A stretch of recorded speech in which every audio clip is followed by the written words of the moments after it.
Hello guys, welcome back to our channel. Episode ആരംഭിക്കുമ്പോൾ കാണിക്കുന്നത് മദ്യപിച്ച ബാറിൽ നിന്നും ഇറങ്ങി വരുന്ന ശിവരാമനെയാണ്. ശിവരാമനെ കണ്ടയുടൻ തന്നെ മൂർത്തിയും സംഘവും ശിവരാമനെ തട്ടിക്കൊണ്ടു പോവുകയാണ്. നിന്റെ കുഞ്ഞു മര്യാദയ്ക്ക് ഒരു വലിയ വീട്ടിൽ വളരുകയല്ലായിരുന്നോ? നിനക്കല്ലായിരുന്നോ എന്നിട്ട് നിന്റെ കുഞ്ഞിനെ കൊണ്ടുപോകാൻ മേലാഞ്ഞത്? ഇനി നിന്റെ കുഞ്ഞു വളരുന്നതൊക്കെ നീ അങ്ങ് പരലോകത്തിരുന്ന് കണ്ടാൽ മതി എന്ന് പറഞ്ഞുകൊണ്ട് ശിവരാമനെയും കൊണ്ട് പോവുകയാണ് മൂർത്തിയും സംഘവും. പിന്നീട് കാണിക്കുന്നത് നെല്ലിശ്ശേരിയാണ്. ആരോ ബെല്ലടിക്കുമ്പോൾ ആരാണെന്ന് ആതിര ചോദിക്കുകയാണ്.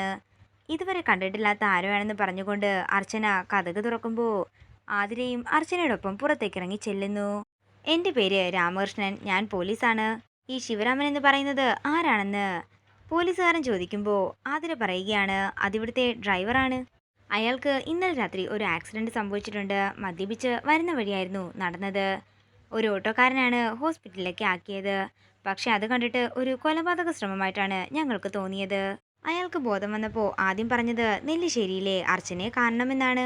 സിറ്റി ഹോസ്പിറ്റലിലാണ് അയാളുള്ളത്. നിങ്ങൾ എത്രയും പെട്ടെന്ന് അങ്ങോട്ടേക്ക് എത്താൻ നോക്കണം. കണ്ടീഷൻ വളരെ മോശമാണെന്നൊക്കെ ആ പോലീസുകാരൻ പറയുമ്പോൾ ഇതെല്ലാം കേട്ട് ഞെട്ടലോടെ നിൽക്കുകയാണ് ആതിരയും അർച്ചനയും. പിന്നീട് കാണിക്കുന്നത് ഹോസ്പിറ്റലിൽ എത്തിയിരിക്കുന്ന അർച്ചനയാണ്. ശിവരാമേട്ട, ഞാൻ അർച്ചനയാ. എന്താ പറ്റിയത്? എന്തിനാ എന്നെ കാണണമെന്ന് പറഞ്ഞത് എന്നൊക്കെ അർച്ചന ചോദിക്കുമ്പോൾ എൻ്റെ കുഞ്ഞെന്ന് ശിവരാമൻ പറയുന്നു. ശിവേട്ടൻ ഒന്നും കൊണ്ട് വിഷമിക്കണ്ട, ശിവേട്ടൻ്റെ കുഞ്ഞിനെ ഞങ്ങൾ പൊന്നുപോലെ നോക്കിക്കൊള്ളാമെന്ന് അർച്ചന പറയുമ്പോൾ വീണ്ടും ശിവരാമൻ എന്തോ പറയാൻ ശ്രമിക്കുകയാണ്. പെട്ടെന്ന് തന്നെ അർച്ചന സിസ്റ്ററിനെ വിളിക്കുന്നു. നേരം രാത്രിയാകുന്നു. പിന്നീട് കാണിക്കുന്നത് നെല്ലിശ്ശേരിയാണ്. എന്താ മോളെ, ശിവരാമൻ എന്താ പറ്റിയതെന്ന് സേതു ചോദിക്കുന്നു. ശിവേട്ടൻ്റെ അവസ്ഥ വളരെ മോശമാണ്. അയാൾക്ക് എന്നോട് എന്തോ പറയണമായിരുന്നു. അതിനുവേണ്ടി തന്നെയാ എന്നെ വിളിപ്പിച്ചതും. പക്ഷേ സംസാരിച്ചു തുടങ്ങിയ ഉടൻ തന്നെ എന്തോ വയ്യാണ്ടായി.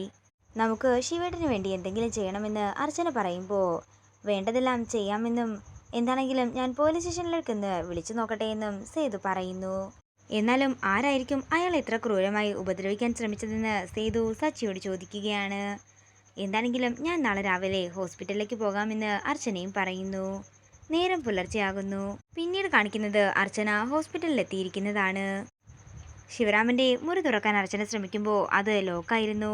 ഇത് കാണുന്ന അർച്ചന അവിടെ വരുന്ന സിസ്റ്ററിനോട് ഈ റൂമിൽ കിടന്ന ശിവരാമൻ എന്ന് പറയുന്ന ആള് എന്ന് തിരക്കുമ്പോൾ അയാളെ അയാളുടെ ബന്ധുക്കൾ വന്ന് കൊണ്ടുപോയെന്നും ഏതോ വലിയ ഹോസ്പിറ്റലിൽ കാണിച്ചോളാമെന്ന് പറഞ്ഞാ കൊണ്ടുപോയതെന്നും ആ സിസ്റ്റർ അർച്ചനയോട് പറയുന്നു.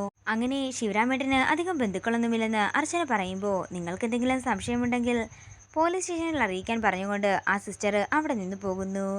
പിന്നീട് കാണിക്കുന്നത് അർച്ചന നെല്ലിശ്ശേരിയിലെത്തി ഈ കാര്യങ്ങളെല്ലാം സേതുവിനോടും സച്ചിയോടും പറയുന്നതാണ്.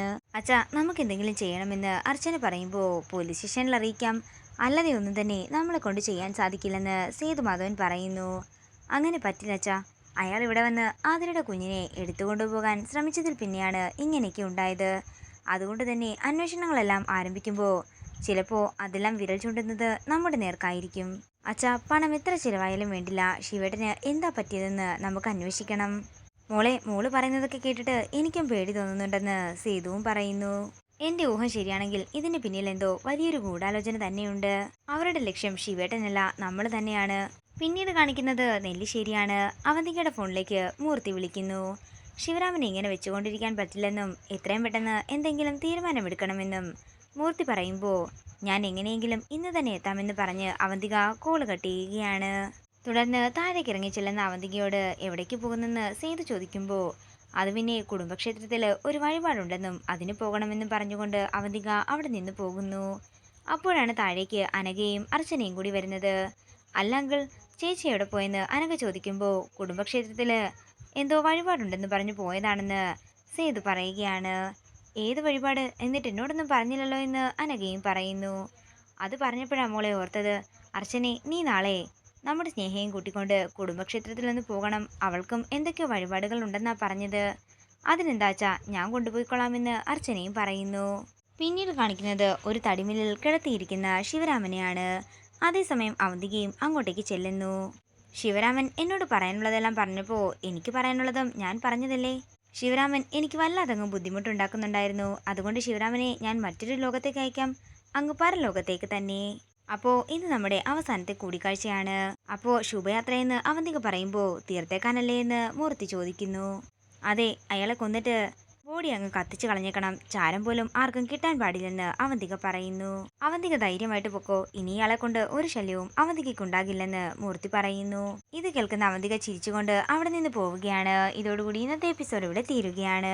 വീഡിയോ ഇഷ്ടമായെങ്കിൽ മറക്കാതെ ലൈക്ക് ചെയ്യുക, ഷെയർ ചെയ്യുക, കമന്റ് ചെയ്യുക. കൂടുതൽ സീരിയൽ അപ്ഡേറ്റ്സിനായി മറക്കാതെ സബ്സ്ക്രൈബ് ചെയ്യുക.